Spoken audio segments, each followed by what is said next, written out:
to episode 4 of Docs Talk Teaching. We want to continue to help you to better understand the IEP process today by talking about supplementary aids and services.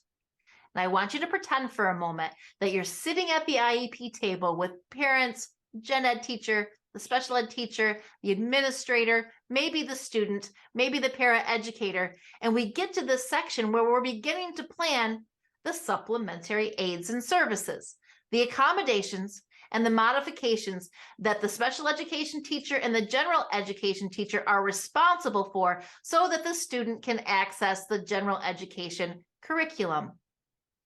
That's right, Peggy. A lot of times we wonder, now that the student has an IEP, how are they going to access the general education curriculum? So we've identified that they are having some gaps. So this is the answer. So I'm so excited to be able to train teachers, parents to understand that part of that IEP. I want to make a quick note though.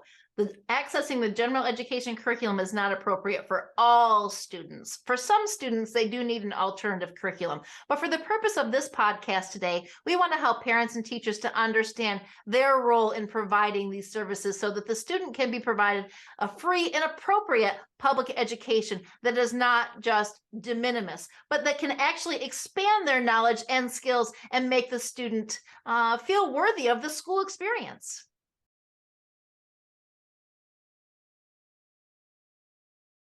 Okay, under IDEA, the Individuals with Disabilities Education Act, students are guaranteed to be in the least restrictive environment. So what that means is that the student needs to be given access to the general education curriculum if that is appropriate in one of the settings above. So the IEP team is going to make that decision. Now, most likely that will be in a resource room, but maybe it is in an inclusionary setting. And that's what we're hoping for. We're hoping that our students, the student with the IEP, are able to access the general education curriculum, maybe in that inclusionary setting where the general education teacher and the special education teacher come together to provide those services. Pam? Thank you, Peggy, for highlighting LRE. Ideally, a student needs to be educated with their general education peers. And one of the ways that they can access general education curriculum is through accommodations. What are accommodations? Accommodations are alterations to the environment. For example, if the student just needs to be pulled out or have extended time for testing, they can go to a different environment just to take that test. Or you can make alterations to the curriculum format. Perhaps the student needs an audio text and because he's not reading at grade level. And alterations to the equipment. A student who's struggling with writing can be provided a computer or a text-to-speech device. If they are nonverbal, they can have a communication device or any other assistive technology to allow the student access to the content and to complete the task. One more thing I want to highlight about accommodations is making sure we do not alter the curriculum standards. What do I mean by that? I'm just going to give you an example from my life. I'm kind of short, so sometimes I cannot reach something that's way up in my closet. So I use a stool. A stool is an accommodation for me to access what's up in my closet. So remember, accommodations are just altering things so that students can access gen ed curriculum, but do not change the standards.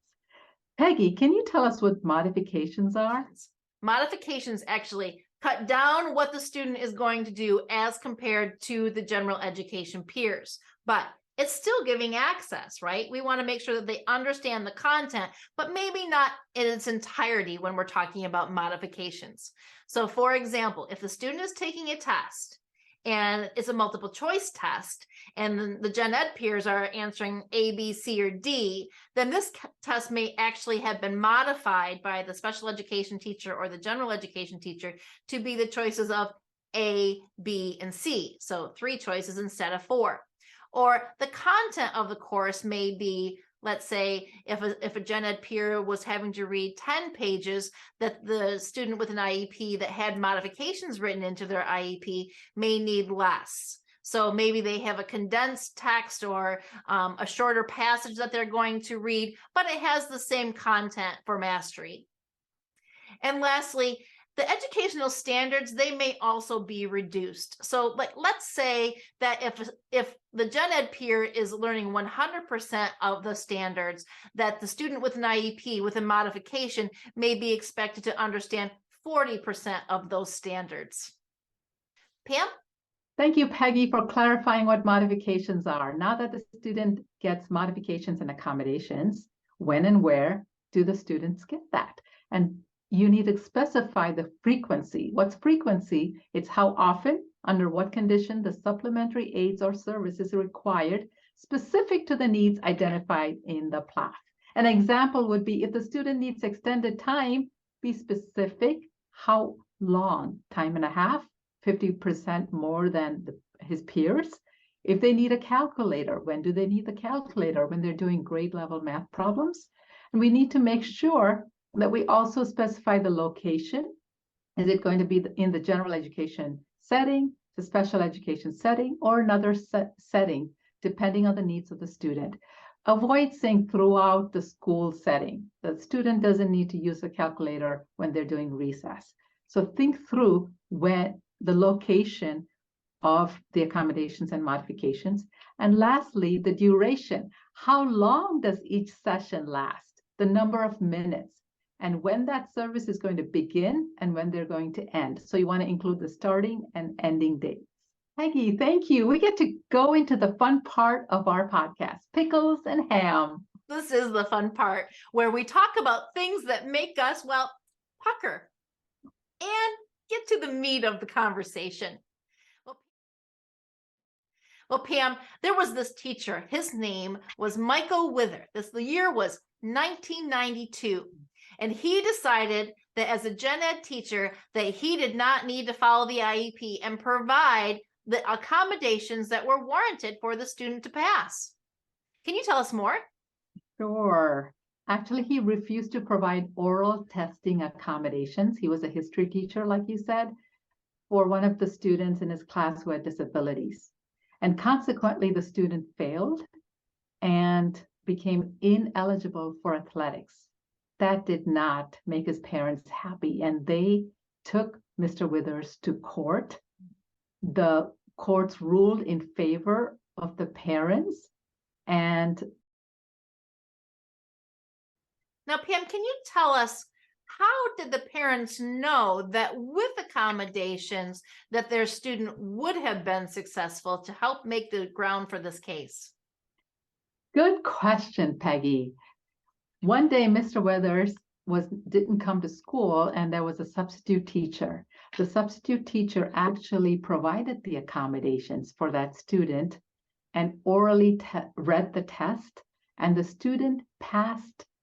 And that's how the parents found out that the accommodations were not being provided, because the student was able to perform that history lesson in the gen ed classroom.